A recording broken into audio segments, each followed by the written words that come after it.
C'est bien ici, la journée des charbonniers? Mais oui, Oui, c'est bien là. c'est bien là.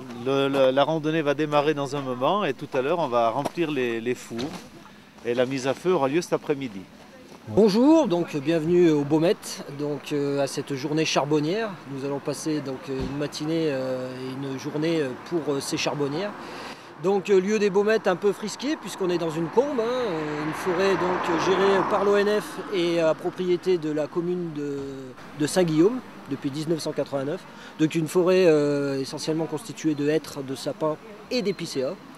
Et puis on va voir qu'on va faire un petit tour autour de l'ancien hameau des Baumettes, qui est juste au-dessus là.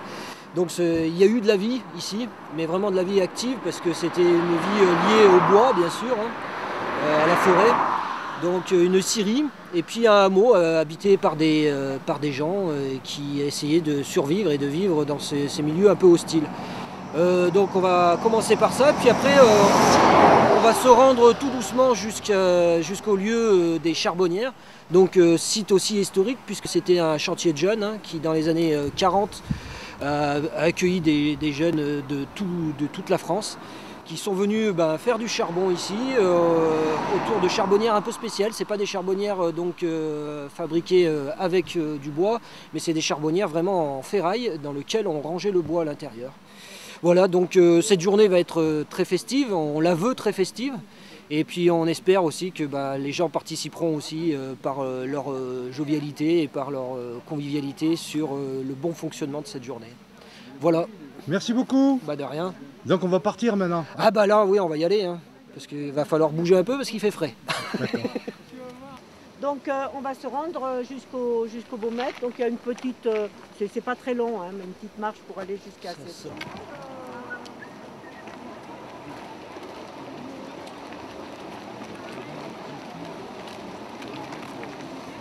Station de Grèce.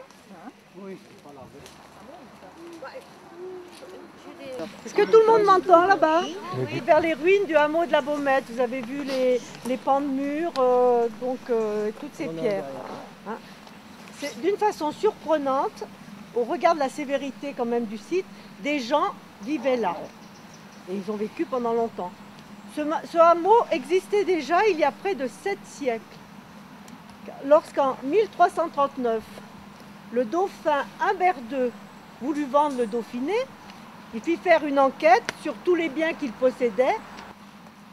Alors il y a une vieille histoire qui court à propos de ce hameau. C'était un temps où la peste sévissait dans la contrée. La communauté était relativement importante à ce moment-là, puisqu'une soixantaine d'habitants, il y avait une soixantaine d'habitants, plus qu'une seule personne vivante. C'était une vieille dame qui se retrouvait seule et sans assistance. Elle demanda de l'aide, mais par peur de la maladie, et l'ultime résidente de la Baumette périt à son tour. Il y a une autre version de l'histoire qui existe. La seule survivante de l'épidémie aurait été une jeune fille. On dit d'autre part que ce hameau fut le site d'une léproserie, à une époque elle aussi indéterminée, et peut-être fermée, c'est-à-dire interdite à la vie publique. Interdiction d'y entrer ou d'en sortir. Est-ce que cela a nourri la légende de la léproserie? On ne le sait pas. Des générations de bûcherons y œuvrèrent et la forêt était louée régulièrement. Par exemple, 18 février 1650, où Anne de Porte, qui était dame de Saint-Guillaume, renta pour 4 ans le bois des Baumettes à Pierre Girard. Les arbres devaient y être exploités sur place. Une scie est signalée en ces lieux en 1694. Outre les bois de charpente, la production alimente aussi les forges. À partir de cette date, la forêt fournit aussi le haut fourneau de Saint-Guillaume. En effet, il y a une industrie métallurgique qui existe en Trièves au XVIIIe siècle. Les mines de Montvallon près de Mins approvisionnent en fer les hauts fourneaux qui sont installés à Chichiliane, à Saint-Michel-les-Portes et à Saint-Guillaume. François Audemars y habitait. François Audemars était un ancêtre de Lionel qui a écrit l'article. Selon les actes qui figurent sur les registres paroissiaux, il est dit rentier du seigneur de Saint-Guillaume ou aussi fermier, c'est-à-dire locataire. En 1738, lui naît un fils prénommé Charles. Le nouveau-né a pour parrain Charles Muth, qui signe au bas de l'acte « Io Carlo Muto ». Le curé note qu'il est du diocèse de Novare, état de Milan, et qu'il est le charbonnier de Monsieur de Bressieux. Étaient déjà des spécialités d'Outre-Alpes, et l'immigration de ces travailleurs des forêts sera constante jusqu'à la fin du 19e, non du 20e même. Parce qu'on a eu, bon c'est vrai dans les concours de bûcherons, Carminati, cette main-d'œuvre a été nombreuse. Donc le charbon de bois obtenu alimentait donc le haut fourneau de Saint-Guillaume. Les hauts fourneaux du Trièves cessèrent leur activité quelques années plus tard. L'exploitation de la forêt des Baumettes s'en ressentit. La scierie qui fonctionnait depuis des siècles ferma ses portes vers 1800, mais elle reprendra des activités peu après. Parce qu'en mars 1813, il y a messieurs Girard et Boisset qui demandèrent le rétablissement de 2 scies qui avaient été installées dans la forêt. Dès lors, la scierie de la Baumette, où œuvrait une battante à 7 lames, pendant les 4 années que dura la coupe. Les bûcherons, les conducteurs d'attelage, ainsi que la douzaine de chevaux, occupèrent les maisons qui étaient encore utilisables. Pendant la dernière guerre, fut installé à la Baumette un camp des chantiers de jeunesse. On y arrive. Ceux-ci furent organisés fin 1940 pour occuper les jeunes hommes qui, en pleine période de guerre, étaient en âge d'accomplir leur service militaire. Jusqu'en 1943, les garçons se livrèrent à des activités de bûcheronnage et de charbonnage, une discipline sévère. Le froid, la faim même, firent qu'ils y vécurent une période très dure. L'un d'eux y laissera tragiquement sa vie en débardant le bois. Ce fut la dernière occupation humaine de la Baumette. Une autre activité concerne aujourd'hui donc le site de la Baumette. C'est en effet à proximité qu'a été créée, sous le vieux pont sur lequel nous sommes passés tout à l'heure, la prise d'eau pour la conduite forcée de la microcentrale électrique de Saint-Guillaume. Il y a des arbres assez particuliers et c'est grâce à ces essences qui poussent là autour, on peut dire que c'était un milieu habité et un milieu ouvert. Pourquoi ? On a des essences qui aiment la lumière. On a celui qui est juste là ou le gros qui est là derrière, ce sont des saules. Ces arbres-là, ils poussent, ce sont des pionniers, c'est-à-dire ce sont les premiers qui arrivent sur un lieu ouvert. Donc quand on en voit en forêt, c'est que cet endroit-là, il y avait une clairière.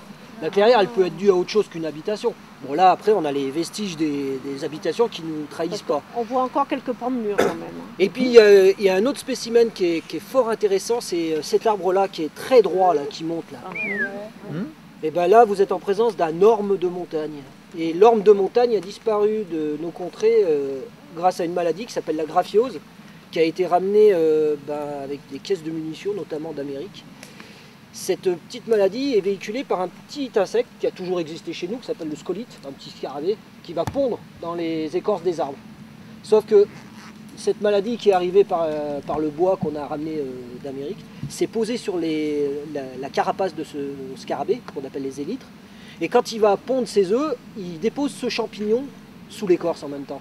Et ce champignon, par contre, il a décimé carrément l'orme en France.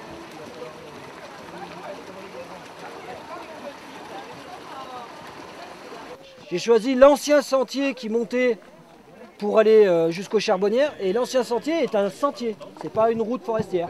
Donc c'est pentu, c'est étroit, donc on va se suivre à la queue leu-leu. C'est des cailloux un peu accidentés, donc ceux qui ne se sentent pas de monter par ce sentier-là peuvent monter par la piste forestière à pied. Et puis ceux qui ne se sentent vraiment pas, il y a une autre option, c'est la navette.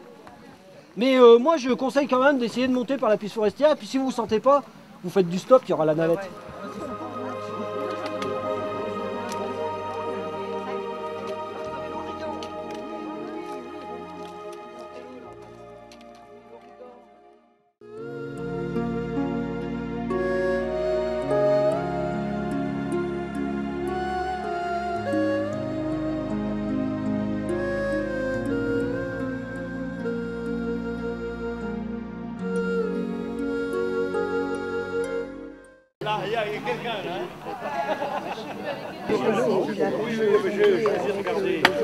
On a donc préparé des goulottes avec l'arrivée d'un peu d'oxygène. Et ensuite, les gaz de combustion vont s'en aller par les cheminées. Et vous allez voir qu'on va laisser au centre un espace vide jusqu'à peu près cette hauteur. On va mettre un tuyau, le tuyau de PVC de 200 qui va matérialiser la cheminée centrale qui servira après à la mise à feu qui aura lieu cet après-midi. Bon, on va commencer à charger. Allez. Gilles, tu t'installes. On va voir s'ils arrivent à répondre. Il faut le faire comme il faut. Hein. Quand il va falloir... Qui peut faire les joints. Ah ouais, Bon, on a le temps, hein, il faut le faire. Ça, on va en mettre un peu là, on va en mettre un peu là. Ouais, pour l'instant, on peut encore les malins. Un peu plus haut, non? Ouais, on va attendre un peu. Oui, parce que là, ça bouge pas trop bien. Je crois qu'il faut du sel. Oui, mais on le fera après. Oui. Allez, tu vas nous passer le tuyau. Maintenant, vous allez nous passer du sel. Attends, je me permets de mettre en... Non, mais on va l'enlever après. Il va matérialiser la cheminée centrale. Attention. Voilà. Non, ça, c'est pas du sec. Hein. Non, oui, mais c'est... On ne peut pas le faire avant. Bon, le sec, c'est bon. C'est bon. Ah, il n'en faut plus. Non. Bon. Bon, tiens, je vais pas le ramener. Là. Regarde si vous voulez mettre des bois de sec. Allez, on va mettre du... Pour vert. Qu'est-ce que c'est? Là-bas, c'est du sec, hein.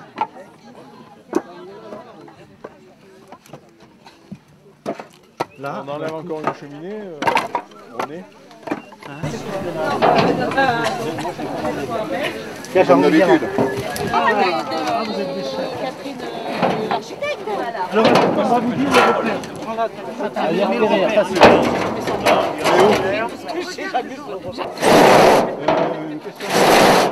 Une question bête, René. C'est bon. Non, mais là, c'est pas bon. Il faut sauter dessus. C'était bon, il y a juste... Oui, ça c'est la préparation, on va le brûler là, Ouais. et ensuite, quand la charbonnière sera garnie avec du bois, on va le mettre dans... Parce qu'on va créer une cheminée centrale là-bas dedans. D'accord. Il va falloir... Ça sera allumé. Non, c'est bon, parce que là, non, on a le truc qui peut... Bon, parce que... Merci, merci.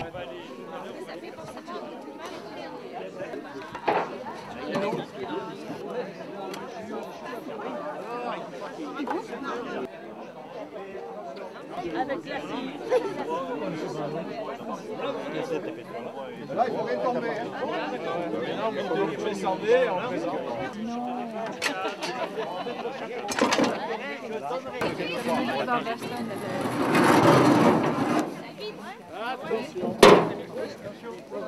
Attendez une minute, on fait juste de la photo. Prenez-les en photo. Allez, hop, on met dessus. Un peu au bout, là. T'as vu le guépier? Non, mais on va l'avoir par-dessus. On va bosser. C'est trop? On va le ressortir. Attention les doigts. Ah, c'est bon! Il a marché. 5 mètres de passe. S'il y a un risque, on laisse comme ça. Mais avant, je voudrais quand même remercier toutes les personnes qui nous ont aidés à la réalisation de cette journée. Nous entendons parler notamment dans le Trièves, qui sont les charbonnières meules recouvertes de terre. Ici, c'est la dernière génération des charbonnières en fer qui se déplaçaient au fur et à mesure de l'avancement du déboisement pour faire le charbon de bois. Donc je vais quand même essayer d'onder et Madame Yvette Vallier de Château-Bernard qui nous ont donné là de la documentation. Et puis nous avons, par le biais de la famille Nière de Miribel-Lanchat, contacté un ancien charbonnier qui était Monsieur Lyotard et qui a été le premier à nous donner des photos qui ont permis à tous les charbonniers qu'on vous présentera tout à l'heure, puisque quand on sont arrivés là, on a trouvé des tuyaux et ces marmites.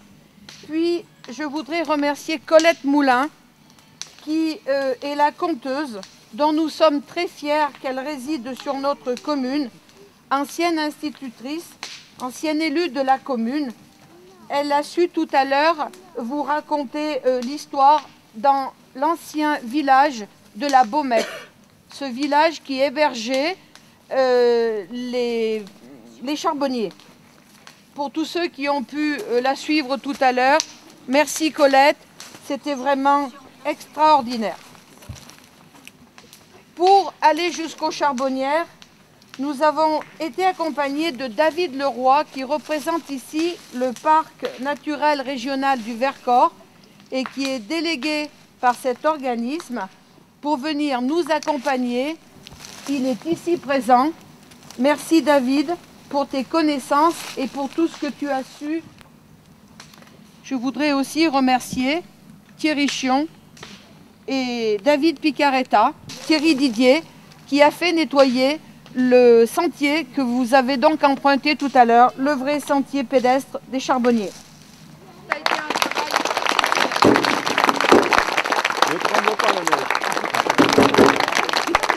Donc Monsieur Tissier est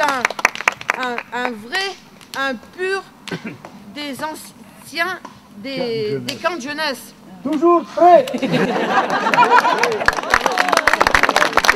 Je veux juste un petit peu retracer très succinctement la petite histoire et comment nous sommes arrivés à aujourd'hui remettre en service ces charbonnières, servaient à l'industrie, à faire aussi marcher les gazots, les véhicules, puisqu'à ce moment-là, il n'y avait plus de gasoil, plus d'essence, plus de pétrole. On peut germer de dire, et si on faisait quelque chose?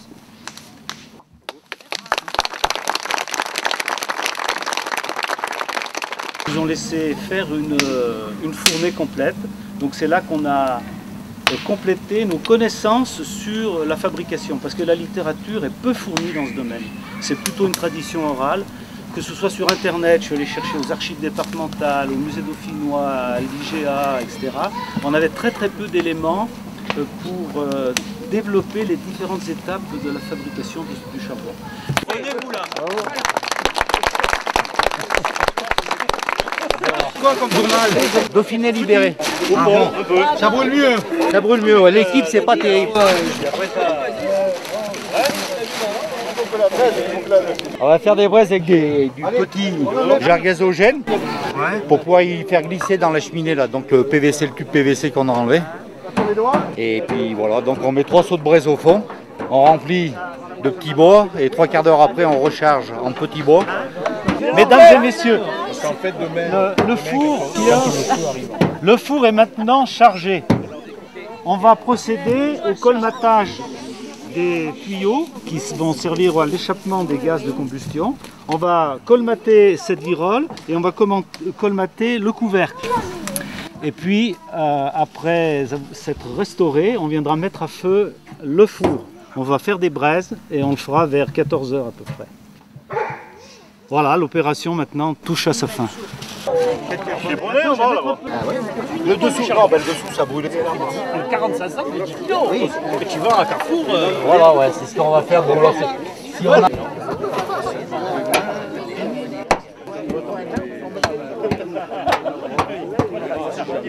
Non, mais c'est simple. Ah mince, il bouge. C'est pareil, on y taffe avec le mérin. Hein. Oui, si tu peux. Hein.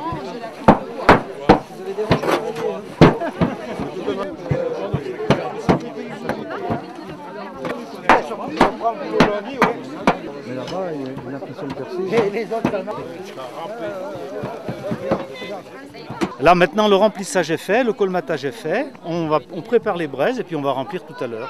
Et puis comme ça va fumer normalement pas mal, eh ben, on verra tout de suite où il y a des fuites. On essayera de déboucher. Puis on bouchera au fur et à mesure. S'il y en a. S'il y en a, s'il n'y en a pas. Par contre, au niveau de la virole de base et de la virole intermédiaire, même du chapeau, on sera obligé de ramener de la terre un peu. Ah oui, oui.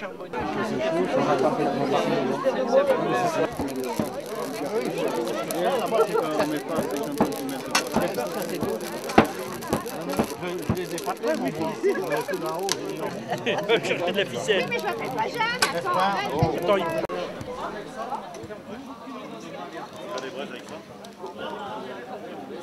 J'en retrouve pas la même.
Bravo, bravo, vive!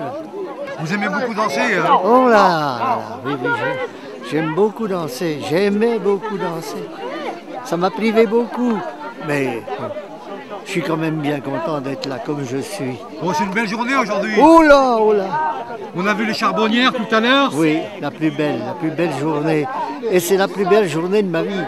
Et oh, il y en aura d'autres. Oui, oui, oui, oh, d'accord. Et je crois que c'est encore la plus belle pour mon fils.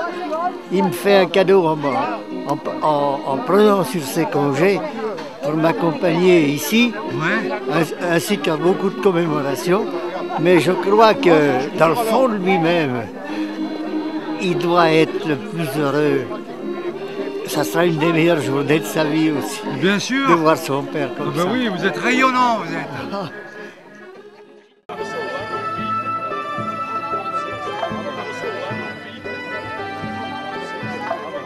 À prendre la braise qui est là-bas dans ce seau métallique, à verser là-haut dans la cheminée centrale. Oui. Donc il va y avoir 3 ou 4 seaux de braise. Oui. Et ensuite dessus, on va finir de remplir la cheminée avec ces petits morceaux de bois sec. Là, ça chauffe. Allez, bah, envoie-lui ça, va, on verra après. Allez, attrape. Il est 15h. Oh là là, attention là. Dans le venteau. Oh là là, regarde comme des carrières. Si on a encore de la braise, on la met, hein. Un peu de braise, c'est bon. C'est bon.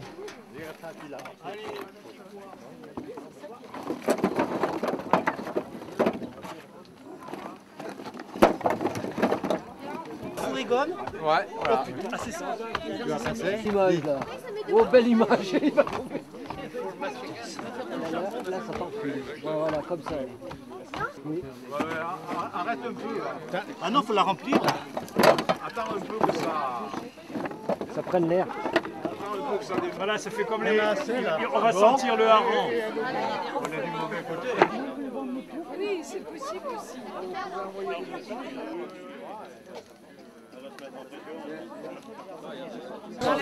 Là, tu vois, c'est déjà bon parce que ça refoule pas. Là. Non, non, là ça démarre, là-bas ça démarre, d'une heure ou deux, elle sera bien prise et on verra s'il y a des fumerolles qui vont sortir. Mais là il faut déjà que ça s'amorce. Là, je regarde les entrées d'air, qu'elles soient bien dégagées pour que le tirage se fasse correctement, quoi.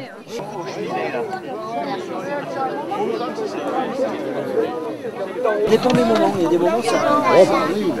Le niveau là, elle est quand même bien rempli. On va la laisser. On rajoutera plus tard le bois parce que là on est loin de.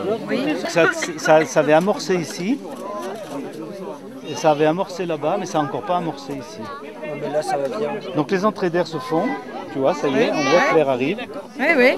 Je sais pas si on va pas gratter un peu plus. Non, non, ça rentre. Hein. Il y a des moments, ça va plein pot. Hein. Ouais. Selon la température des gaz, Oui, au départ, à l'allumage, hein, au départ, la fumée, comme elle est maintenant, elle est très épaisse, un peu, elle est blanchâtre, épaisse.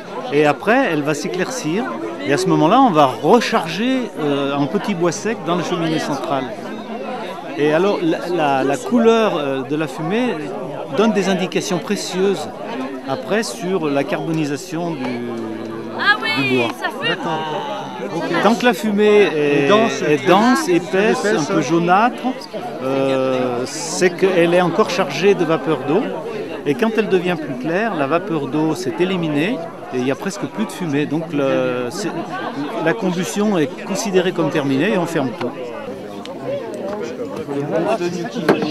On va charger, on va finir. Il n'y a pas seulement ses bottines, hein. Apparemment il a le feu. Il a le après on va lui Encore. On va doucement. Il passe. Vas-y mollo. il n'y a pas été remarqué. J'ai cassé ça dans le qui va l'allumer. Tu envoies quoi, c'est ça qui va faire monter. En gros, c'est que tu Donc les tuyaux, ça part Regarde là, regarde là, c'est clair, hein. C'est clair. On vient de remettre du bois là. Le renard, Ouais, ça j'ai l'habitude. mais c'est l'eau du bois, du bois, hein. Parce que Donne le seau qui fond l'eau.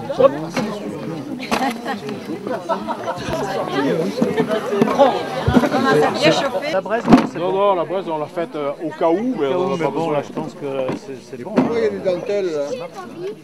Parce qu'il n'est pas en très bon état. Non, Alors, on a Pas lui faire. Et vous l'avez jamais fait. Première garantie de canne pour venir à Je suis descendu jusque là. Oh, pardon. Pas un problème. Comment ça faisait charbonnier en principe? Alors, Et non, il n'est pas fermé. Bon, qui c'est qui a mis qui c'est? Non, mais c'est pas grave, ça. On a limité le problème. C'est rien, ça. Est-ce que c'est normal? Pas Bougez pas, les charbonniers. Les charbonniers ne posent pas. Attends, moi aussi, il a tourné la tête. Super! Allez, c'est bon. Tiens, moi je t'ai pris la personne. Et eux, ils avaient fait. C'est pour ça qu'il va faire des courses ce soir. Là, ça fume. Là, ça fume.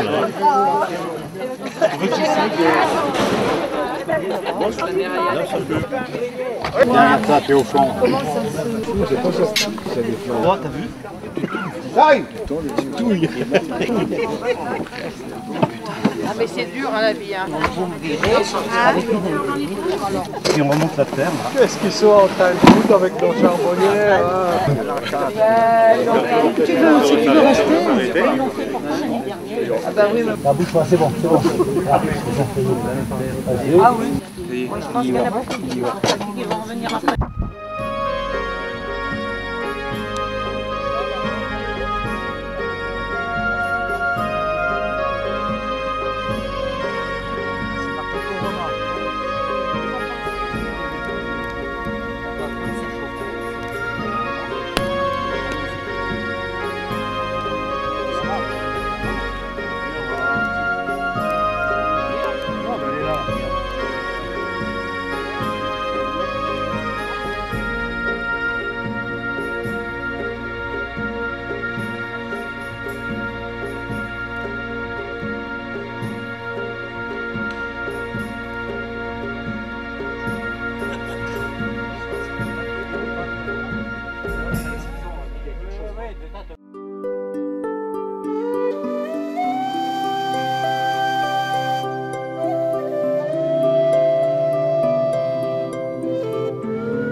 Bonjour à tous.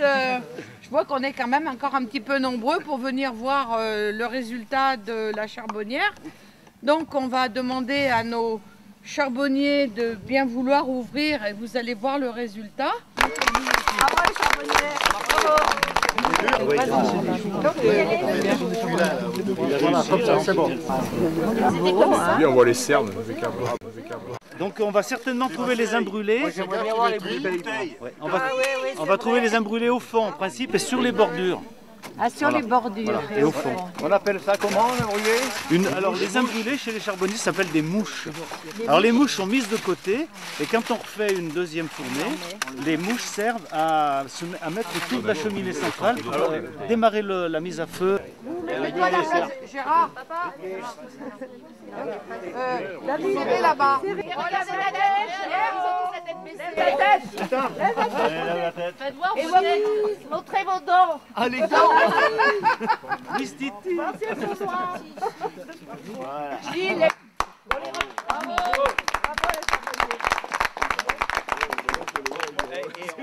Par contre, personne ne là maintenant.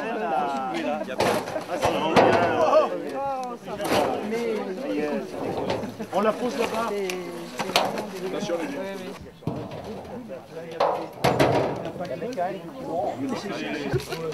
Ce qu'il faudrait, c'est... C'est très naturel.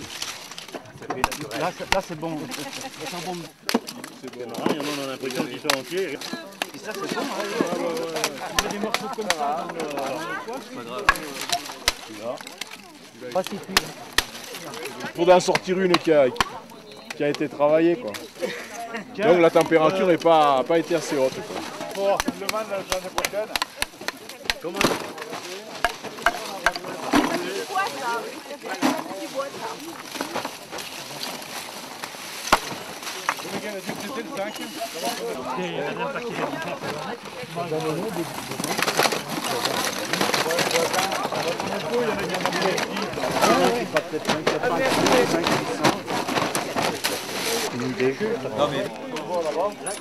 La barre, oh, c'est bien. Là, il y a 6 kilos. La mesure, c'est 2 seaux remplis à ras-bord.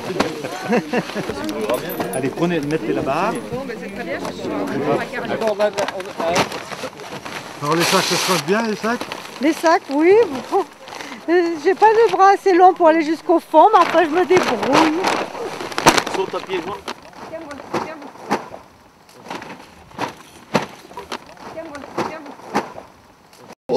Oui, j'ai enfin un outil qui coupe à peu près, hein, parce qu'au départ j'avais des ciseaux qui ne coupaient pas, un premier opinel, et puis celui-là coupe quand même un peu.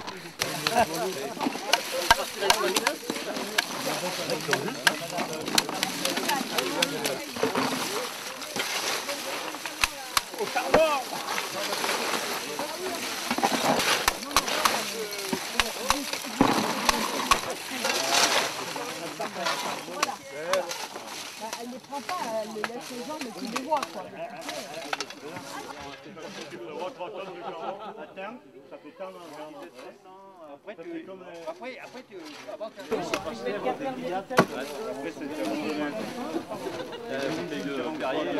Voilà le travail de la chaleur sur une bouteille de bière. Celle-là, il faut la mettre à la vente. C'est la qualité à chaud. Ah oui, oui, oui. Pas la voir. Heureusement la douche elle marche. Attention. Bon, bah comme ça. Avec Et ce sans tu te maquilles, c'est nouveau.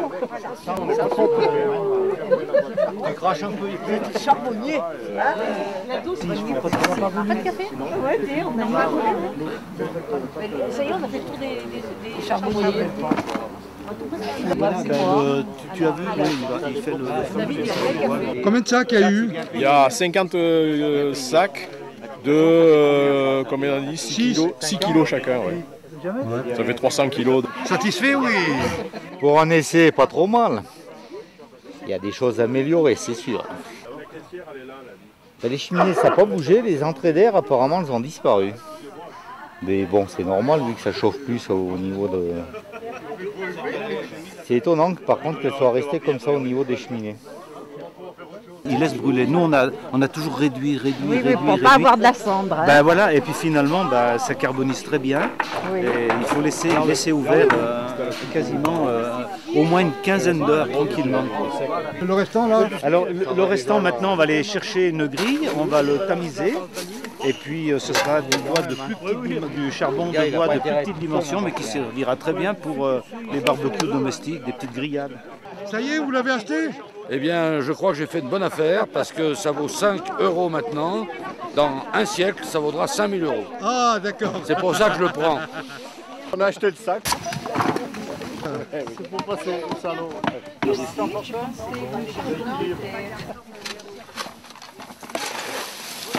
C'est bon.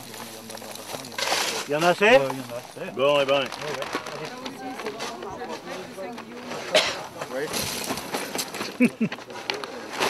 Là, ils les mettent un peu. Attends, ça fait tant Après, tu avances un métaux. Oui. Voilà.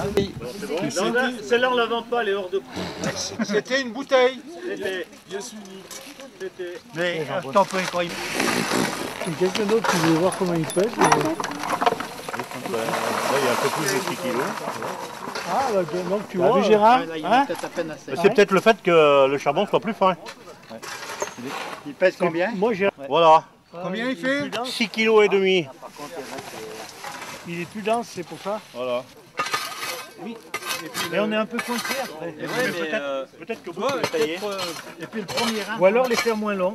Alors maintenant le fond de la marmite, alors après le nettoyage, on devine bien les 4 ventilations, les sorties d'air. Puisque les aérations, eh bien, il reste quasiment plus de bois, ça a tout brûlé à ce niveau-là. Et le fond, c'est que de la poussière. Oh, maintenant, c'est de la poussière, on va la tamiser encore un peu, mais il reste plus grand-chose. Hein. Je crois que là, l'opération est terminée maintenant. Voilà.